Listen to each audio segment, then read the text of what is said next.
नमस्कार मित्रांनो, जय शिवराय. सो मी video upload करून अजून एक आठवडाही झालेला नाही, ज्याच्यामध्ये मी सांगितलं होतं की जशा आपल्या मूलभूत गरजा आहेत अन्न वस्त्र निवारा, त्याप्रमाणे इथून पुढच्या काळामध्ये सायबर सिक्युरिटी ही एक मूलभूत गरज असणार आहे.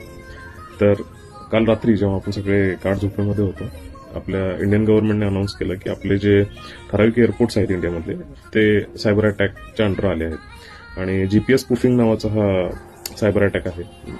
तर याच्यामध्ये बेसिकली होतं काय ते पहिलं आपण समजून घेऊया. जीपीएस स्पूफिंगमध्ये काय होतं की फॉर एक्झाम्पल आपल्याला एका पॉईंट ए पासून पॉईंट बी पर्यंत ट्रॅव्हल करायचं आहे, ठीक आहे. तर जे पायलट्स असतात ते कंटिन्युअसली बेस लोकेशनच्या एअरपोर्टच्या कॉन्टॅक्टमध्ये असतात आणि ते लोक त्यांना इन्फॉर्मेशन प्रोव्हाइड करत असतात लोकेशनची, की तुमचं एअरपोर्ट कुठं आहे. फॉर एक्झाम्पल प्लेन तुमचं पुण्यावरून मुंबईला चाललं असेल तर पुणे आणि मुंबई या दोन्ही ठिकाणचे बेस लोकेशन्स कंटिन्युअसली फ्लाईट अटेंडंटच्या या पायलटच्या संपर्कामध्ये असतात. याच्यामध्ये हॅकर लोक काय करतात की ते स्वतः एक लेजिटिमेट बेस स्टेशन आहेत असं भासवतात आणि चुकीची इन्फॉर्मेशन फीड करतात. मग त्या इन्फॉर्मेशनमध्ये काय राहतं की ते मुंबईचे कॉर्डिनेट्स म्हणजे लोकेशनच चेंज करून टाकतात मुंबई एअरपोर्टचे.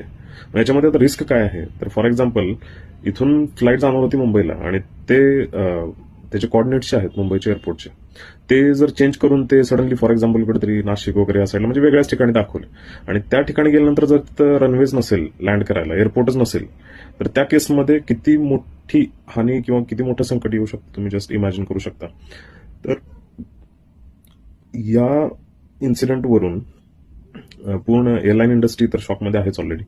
तर आपल्याला शिकण्यासारखं काय आहे की जसं मी वारंवार एम्फसाइज करतोय की या क्षेत्रामध्ये सायबर सिक्युरिटीच्या क्षेत्रामध्ये खूप साऱ्या संधी आहेत.